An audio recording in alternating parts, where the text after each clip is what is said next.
This is Maggie Mae. Join us as we follow the moon. Today, we are at 9,200 feet above beautiful Tucson, Arizona, on top of Mount Lemmon. And to give you an idea, this is going into Memorial Day weekend, and it is in the 90s down in Tucson, and it's 65 degrees up here. It is beautiful. So come along with us. Let us show you around this area and all around Tucson. You're gonna love it. Now, we decided early on in our stay in the Tucson area to come up the Mount Lemmon Highway, and I couldn't believe the amount of saguaro cactus just growing wild. You go to the national park and you don't see any stands of cactus any better than this. That's right.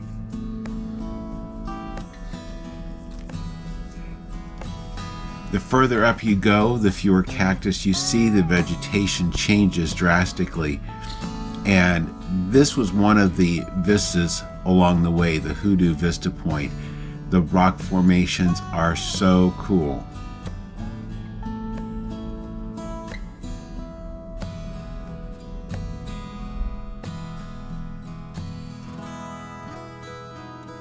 And the highway winds around the mountains and loops forward and backward, and here you can see the lay of the land out in the distance. You can actually see part of the Gila National Forest over in New Mexico, 110 miles away. It is pretty amazing. It really is. And the nice thing is, as hot as Tucson's weather can be, all the reason for the name Summerhaven. That's right. It is so wonderful up here. And we happened to come up here at the perfect time. And again, it's one of those things we didn't know was going on. But you can tell a lot of people from the city come up here to get away not only from the city vibe, but from the heat. All of these little buildings, part of them are bed and breakfast, rentals, that sort of thing, but a lot of them are little businesses, little shops. Mm-hmm. And they had some kind of an art festival going on. Now, this Summerhaven area is near the top of Mount Lemmon, but it's certainly not at the top of Mount Lemmon. So we went on up. Absolutely.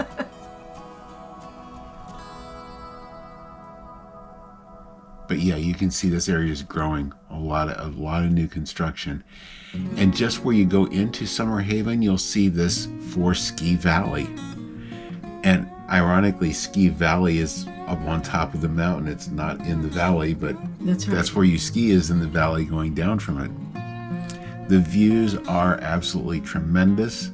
When you get up towards the top, you'll see the Iron Door restaurant. It wasn't mealtime, we didn't stop there, but right across the street is the ski lift going on up to the top of the mountain. The ski lift is open year-round, so you can ride the chairlift going up if you want to, even in the summer. But the road goes on up there, so we explored here around Ski Valley for just a little bit. There's some of the ski trails. They do have a neat little gift type shop. They've got a couple of like snack bar type restaurants over there. And look at that view. It's just unbelievable. As you're driving, you see these towers up on top of the mountain, and then you get up there and you're right beside those towers.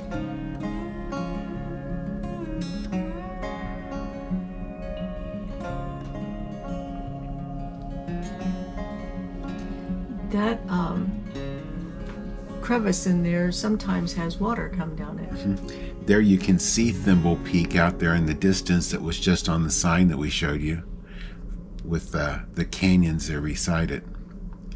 Now, for a complete change, we're down in the middle of Tucson now at the historic Pima County Courthouse.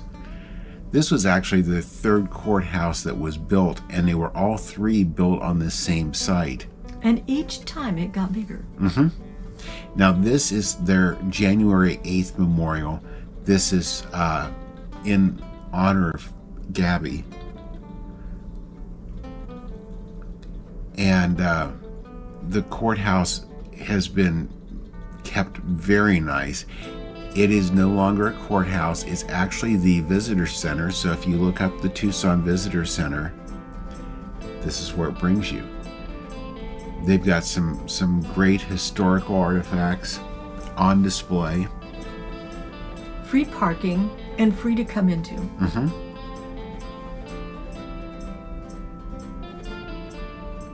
And they were very, very helpful giving us information.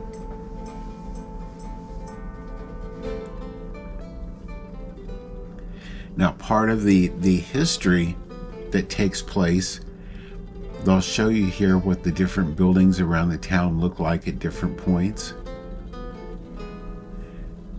But they also have a display up on the second floor of the courtroom where Dillinger and his gang were taken to trial.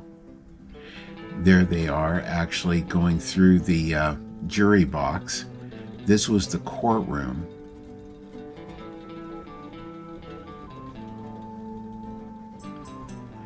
Again, that picture, and there is the jury box.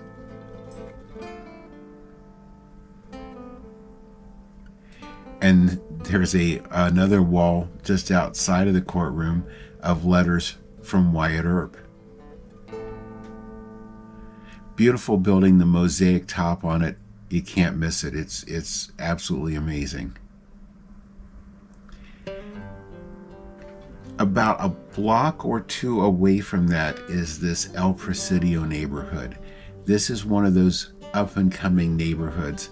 I love this mural. All the different types of creatures that you see in the Tucson area, all on their bicycles. And Tucson is very big on bicycling. They're very protected in the surrounding areas as well as in town. I love the jackalope. I still haven't found one, but I'm still looking for it. Keep looking. But this has become a lot of areas of little kind of boutique restaurants and shops. And LaCo, La Cocina, was a place we had heard about and decided we were going to come there at brunch time. And when you go in, you'll see this sign for Old Town Artisans. This is kind of a multi-use place. Yeah. The dining is all outdoors, but it's all covered, shaded. They actually do have like air conditioner units blowing cool air in there. Live music while we were there. And he was wonderful. He was. Mimosa, Bloody Mary, getting brunch started off while we're waiting on food to come. I was going to take a look in some of these little stores. There was a curio store, a tattoo store. Couldn't believe that one. And then they've got, again, the live music there kind of in the middle of the court. It was just a wonderful atmosphere. Over on the left, this is a little... gallery? Yeah. Arts. Yeah. I didn't dare go in. And right across from it, this is all vinyl. All records. By then, the food had come. You had a bat leg, which was a bacon, lettuce, tomato, avocado. It was amazing. The nachos were great.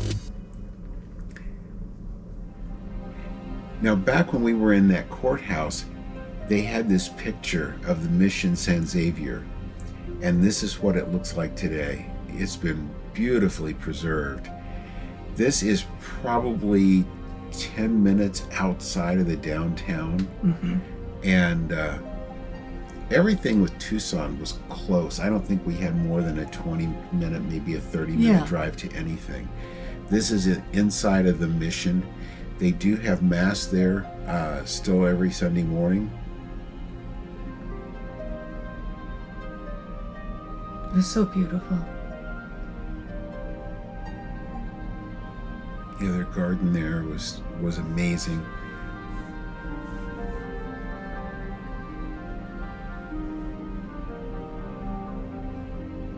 The detail, this goes back to the 1600s, and to make something with that kind of detail.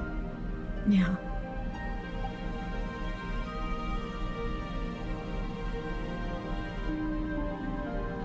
As you go across the front, you'll come to this little area that exits, and there's parking, and then just beyond that is their grotto on the hill.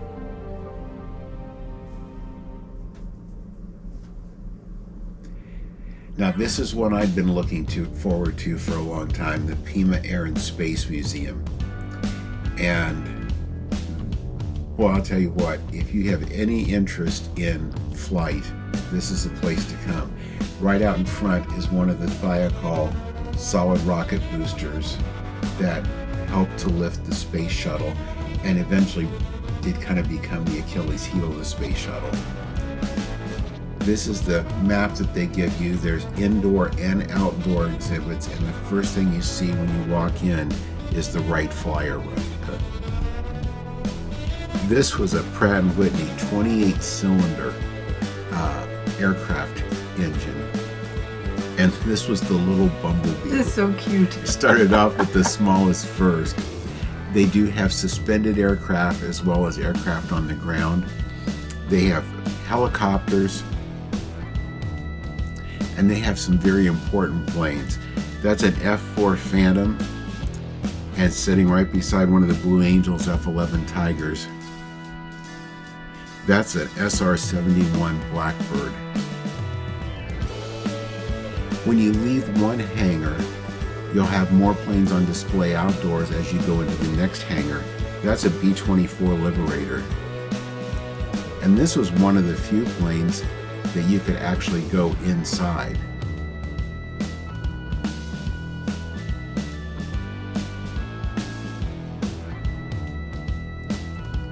This was an area off to the side between the hangars that ended up with a 747 down at the end. This was a crashed Nakajima Japanese fighter, and that's a B-29 Super Fortress. That thing is massive.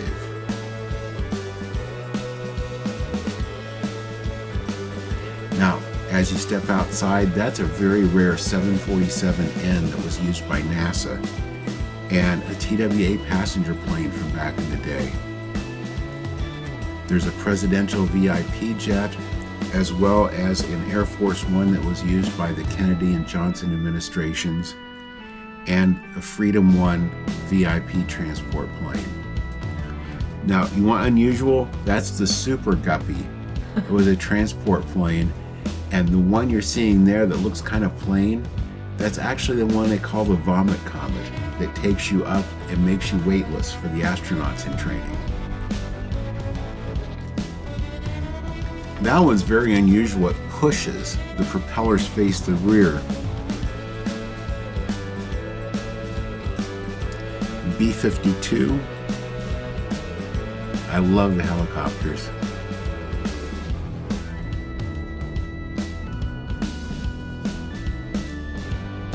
Now, they've recently opened this building, which is for the 390th. This was a tribute to the B-17 Flying Fortress. They had 10 men that were assigned to each plane. The average age was 19, and they ran anywhere from 25 to 35 operations during their service, and they had a survival rate of about 1 out of 3.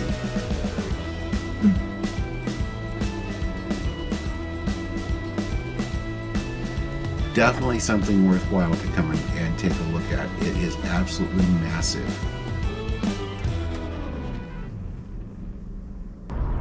So Cathy, what did you think about our time in Tucson, Arizona? This has been a lot of fun. I really enjoy this town. It's not so much, to us at least, about the city, but everything that is around the city, and literally everything we've seen has been within 15-20 minutes of Yeah. the downtown. That's right. It's been very easy to get around, lots to see and do, no matter what your taste for your adventure is. That's right. So with that, we hope you've enjoyed the video today. If you have, leave us a thumbs up. We sure do appreciate it. And if you haven't already subscribed to our channel, please subscribe and ring that notification bell, and that way you'll know when all of our new content comes out. And thank you for following us as we follow the moon. Thanks for watching today.